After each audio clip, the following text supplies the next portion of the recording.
F.D Signifier, as far as I'm concerned, is one of the best content creators on YouTube at thinking intersectionally. Throughout his videos, he's been able to tie together various communities through lenses of solidarity and a radical empathy which crosses lines of identity. One of the best examples of this is his Manosphere video, where F.D analyzes the intersection of class, whiteness, and masculinity. Intersections which are, as F.D Signifier mentions in the video, extremely under-discussed within leftist discourses. However, despite my appreciation for this video and his content more broadly, something that stuck out to me was F.D.'s reluctance to talk about neurodivergence as another intersection of white masculinity.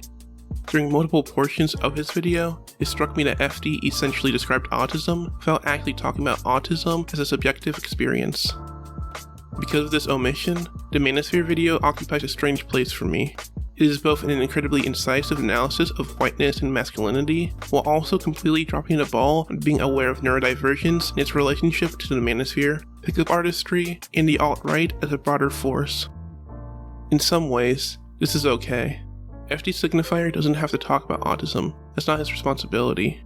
However, it does leave autism and neurodivergence completely untouched from leftist discourse, and to me, that's not okay. This video seeks to fill that hole by analyzing the ways in which the intersection of neurodivergence and white masculinity actually clarifies upon F.D.'s argument, while also making an original claim on the unique dangers neurodivergent and specifically autistic men face in their engagement with the Manosphere. In my viewing of F.D Signifier's original Manosphere video, autism and neurodivergence bursts under the subtext of his content, being obviously present but never addressed within the video. It is beyond time that the intersection between neurodivergence and the Manosphere is unpacked in earnest.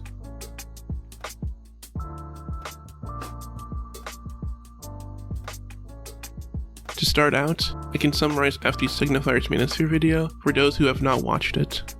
As the title may suggest, a major concept in the video is the idea of the Manosphere. The Manosphere is the collection of spaces, which are almost entirely online, that spreads ideas of toxic masculinity, misogyny, and racism through the thinly veiled medium of jokes and memes, while also centering white males as a population that's been persecuted in some way. As you may guess, the Manosphere possesses far-right politics, with many of the individuals who consume Manosphere content becoming outright fascists. To give some solid examples, you can think of online movements such as incels, men going their own way, and the communities of pickup artists as being the most visible sections of the Manosphere. Within these spaces, the progression of rights for marginalized communities is perceived as being responsible for some sort of societal corruption. As the saying goes, when you're a member of a privileged group, equity feels like discrimination, and this sense of aggrieved entitlement is central to the Manosphere and its ideology. This is shown particularly well in F.D Signifier's video, where he talks about the phenomenon of aggrieved entitlement within white manhood.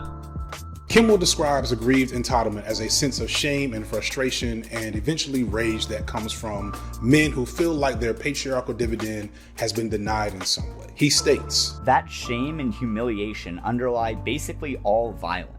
Because I feel small, I will make you feel smaller." Growing up, they were deeply ashamed of themselves. They didn't do well in school. They didn't have friends. They were sad, miserable, and they escaped into themselves. That just made them better targets, and the far right drew them in. Another quality of the Manosphere shown by F.D Signifier is the overwhelming tendency for its members to take on edgelord personas. The typical edgelord is characterized for an interest in shocking the audience through a bigotry that is passed off as just being a joke, an open nihilism and rejection of social values, and a tendency to associate with fascism, Hitler, and other far-right icons. This is oftentimes mediated through more socially acceptable identifications, namely for the adoption and admiration of characters like the Joker and Travis Bickle from Taxi Driver. Here, the edgelord seeks out popular characters to reflect their nihilism and rejection of social norms, idolizing anti-heroes in films that are, for lack of a better word, losers who exact revenge upon a society that rejects them. In this reclamation of the anti-hero and the usage of nihilism intended to shock others, we see a central conflict at the heart of edgelord behavior: the desire to gain control over an exclusionary society through individual acts of violent rebellion. While all of these individuals possess personal agency and should be held responsible for their own actions, it's apparent here that the behavior of edgelords is not developed in isolation, but through interactions with systems of power that ultimately isolate these men. In other words, The edgelord persona is, in some specific ways, a coping mechanism by which white men who, despite their privilege, feel that their online actions grant a form of control, a form of agency, for the violence of their ideologies. Myself and the Riddler and Batman, and even to an extent the Joker, wanting to reject societal pressures and barriers in order to pursue what you think is right, I think that's something anybody can relate to. But it also connects to what I think is an important axiom of the edgelord identity, again, regardless of one's political affiliation, which is that being an edgelord is a frame for these boys and young men to reclaim a sense of power in a society that has in some way made them feel disempowered. Here, the Manosphere is able to step in as an outlet or funnel of the anger produced within its edgelord persona. It promises a deliverance from the spaces that edgelords tend to occupy, that if you perform masculinity in an ideal way, you will be rewarded for it by society.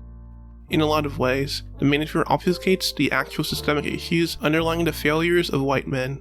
It is not that late-stage capitalism hurts everyone, or that the expectations of masculinity imposed by patriarchy is intense and ultimately consumes men, but rather that the issue resides in men not performing masculinity correctly, in addition to the belief that the advancements of minorities is responsible for some sort of social decay. Through this avenue, the anger of white men is channeled into conservative, bigoted action.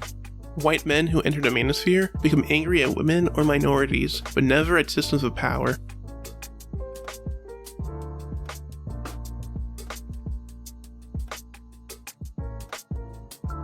With all of that established, we can get an understanding of F.D Signifier's video.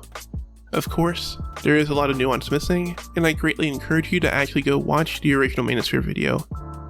However, something missing is an analysis of how neurodivergence and the Manosphere interact with one another. F.D Signifier talks about the intersections of whiteness, masculinity, and class, but the dialogue between neurodivergence and the Manosphere is left unaddressed. To me, this omission is curious, because autism is certainly present within the Manosphere video, even if it goes unmentioned. Here, I'll let the video speak for itself.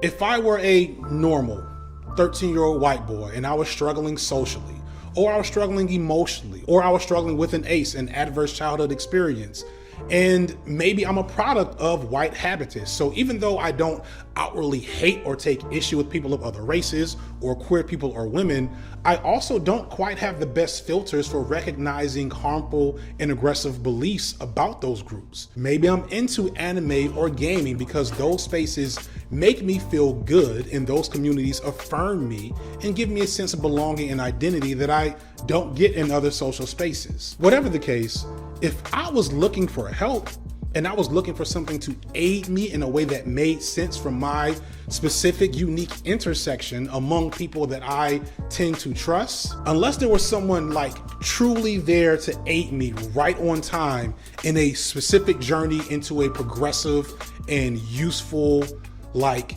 emotional framework, I'd probably end up in the Manosphere. From my perspective, it seems to me that F.D Signifier describes autism while declining to actually discuss neurodivergence. To be clear, I don't think this is anything malicious. F.D.'s heart is obviously in the right place, but it is a blind spot for the video. In leaving out any analysis of autism in the Manosphere, there remains a gap in his essay, a gap which I'd like to fill. First, however, we need to understand the ways in which autistic white masculinity differs from neurotypical white masculinity. To list some facts, we know that autistic individuals experience abuse from their family members at a rate that dwarfs their neurotypical counterparts, with autistic children being twice as likely to be referred to Child Protective Services. We know that autistic individuals experience disparities within the school, with autistic students being 3 times more likely to be victimized by their peers. We also know that autistic people face disproportionate amounts of social isolation, with approximately 1/2 to 2/3 of autistics having no close friendships. We know that autistics face massive obstacles in unemployment, with 85% of autistic college graduates being either unemployed or underemployed, compared to only 5% of neurotypical college graduates experiencing underemployment. Through all these characteristics of being autistic in America, we understand that autistic individuals experience alienation with a much higher intensity, with that alienation leading to a retreat into nihilism, anonymous online forums such as 4chan, and a usage of shocking humor as a reaction to the rejections that white autistic men face in late-stage capitalism. The experiences of the neurotypical edgelord pale in comparison to the experiences of the autistic edgelord. The neurotypical edgelord retains some capacity to, at the very least, stay afloat in our society, whereas the autistic edgelord is deprived of even that. The autistic puts on the edgelord persona as an individual who is absolutely drowning within a road built by and for neurotypicals. The particular systemic oppressions that autistics face then makes them an especially easy target for conservative pipelines, such as the Manosphere, to capitalize upon. We can think of this for the way in which a popular Manosphere figure, Jordan Peterson, tries to appeal to young white men. Peterson, throughout his time as an internet celebrity, has spent his time empathizing and in some ways coddling lonely white men, speaking towards the atomization and the eradication of the social in the past 50 years. But he refuses to actually deal with a primary cause of that loneliness, late-stage capitalism.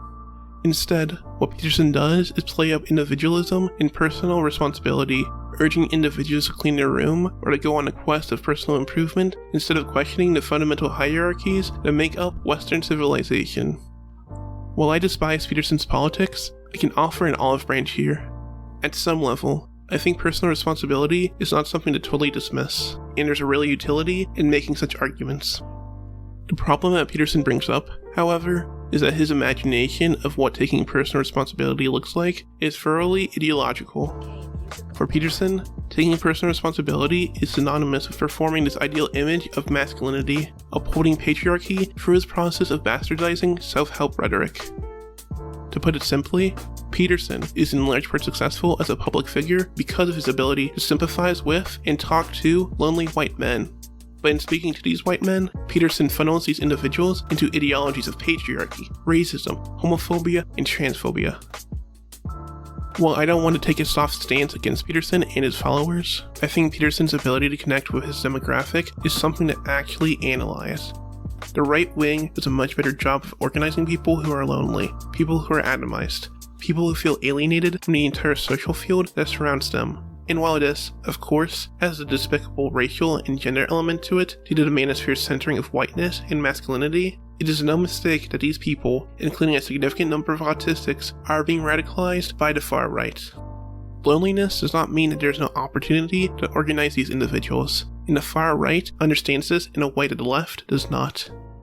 This means that for autistics, a community which experiences isolation at an intensity that dwarfs almost any other population, the far right is dominant in their messaging, while the left gives up that ground as forfeit. Yet, it does go a little bit deeper than this. While the Manosphere and alt-right figureheads do specifically target autistic white men as a community that can be easily radicalized towards the far right, there is also a central conflict that occurs within the autistic. That conflict being the ways in which autism disrupts the performance of whiteness and the performance of masculinity. To truly understand the intersection between autism and the Manosphere, we need to understand what it actually means to place autism in negotiation with whiteness and masculinity. Here, if I can indulge myself, I'd like to share a personal story. As some of my subscribers may know, I am autistic, and a common development for autistic people is a delay in fine motor skills. What this meant for me was a struggle, or more so an inability, to tie knots. Being straight up with y'all, for the longest time, I did not know how to tie my shoes. Even now, I feel embarrassed to admit this. However, this wasn't something unique. As I would later come to find out, social media is riddled with stories of autistics and their struggles at tying shoes, with many confessing that they had first learned to tie their shoes at 16, or 18, or even 20. The embarrassment over tying my shoes has stuck with me over the years, and the knowledge that I learned to tie my shoes at an age so late still makes me feel small. In unpacking this feeling, the connection of autism and masculinity is inescapable. In being a man, self-sufficiency and individualism is something that's instilled into you, and autism can oftentimes create this tension between the need to perform rugged independence in order to be viewed as this ideal man, and the demand to recognize your needs as an autistic person. The fact that I can easily be overloaded with sensory information, or that my delay in fine motor skills means that I can't do certain tasks, or even that my lack of close relationships produces an emotional insecurity within me. All of this comes in tension with my sense of masculinity. Truthfully, it is either that I ignore my needs so I can be recognized as an ideal male and expose myself to autistic burnout in the process, or face the consequences of performing masculinity incorrectly by being dependent or not self-sufficient enough to escape patriarchy's gaze. While the violence of patriarchy certainly targets women disproportionately, men still experience the violence that they endure silently, and this patriarchal violence against men paints a special bullseye on disabled people, including the autistic community. For this tension between autism and the performance of masculinity, we can see the turn in the manosphere in conservative politics. It strikes me here that there are two major reactions to the tensions produced by autism and masculinity coming into contact with each other. You can either, in some way, reject these narrow concepts of masculinity and understand gender as being this thoroughly performative, almost illusory domain, and become comfortable with escaping the violence and repression that comes with trying to be this ideal, stereotypical man, and instead just become yourself. Or you can retreat even further into this idea of ideal masculinity through self-help gurus like Peterson or Gary Vee, in addition to pickup artist communities. While a significant number of autistics do decide to reject patriarchy and the violence of gender roles, and I argue this can be seen for the ways in which autistics often escape binaries of gender, it is also true that a lot of autistics double down on masculinity, and this doubling down is the cause of a lot of suffering experienced by autistic men. This doubling down on masculinity and the need for autistic men to perform their gender in this very narrow way leads them to the manosphere in some very, very regressive politics, unfortunately.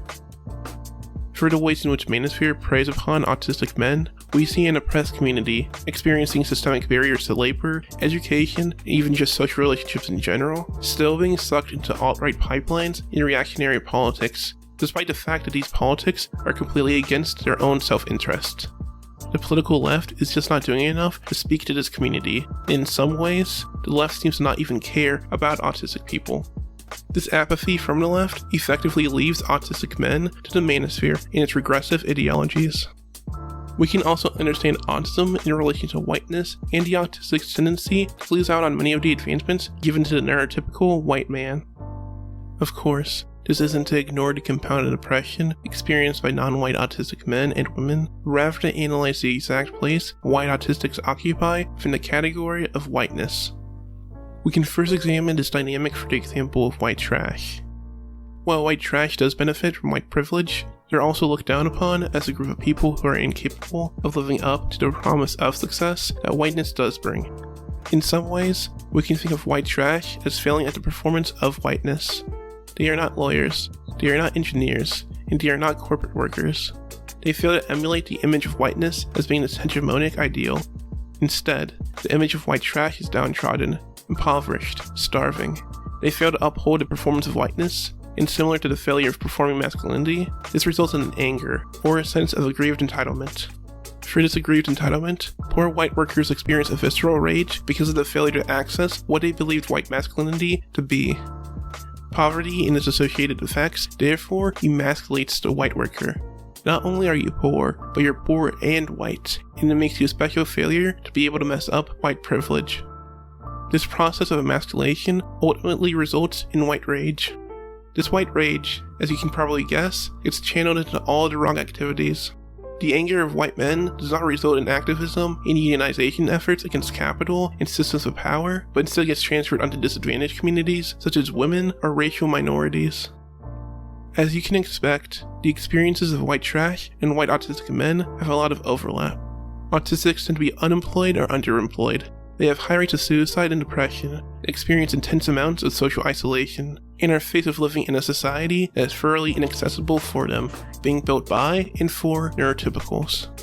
However, despite the oppression these individuals face on account of their autism, their alienation is still filtered through lenses of white masculinity.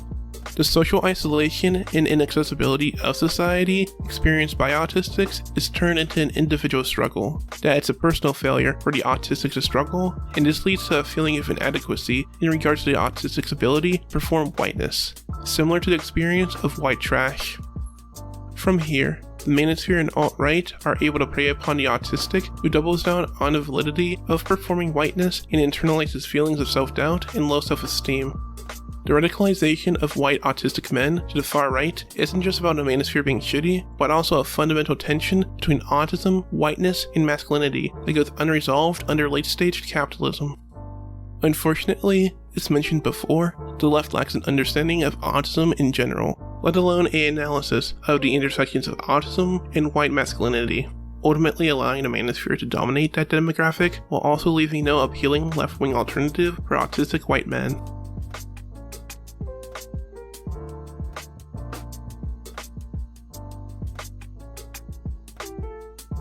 In saying all of this, I'm aware that I walk a very tight line.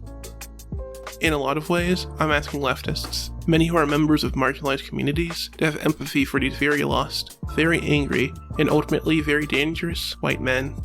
I also understand my position in all of this as an autistic white dude who, in some ways, has the least to lose in this conversation. There is certainly a vitriolic violence that gets produced by the Manosphere and alt-right, and in no way do I want to wash over that. However, I also do see the pain and suffering autistic men experience, the depression, the suicidal ideation, and the way this pain is able to be exploited by the right wing. In the end, I am not asking anybody to put themselves in positions where they have to endure the violence of the edgelord persona or from autistics who've been radicalized to the far right.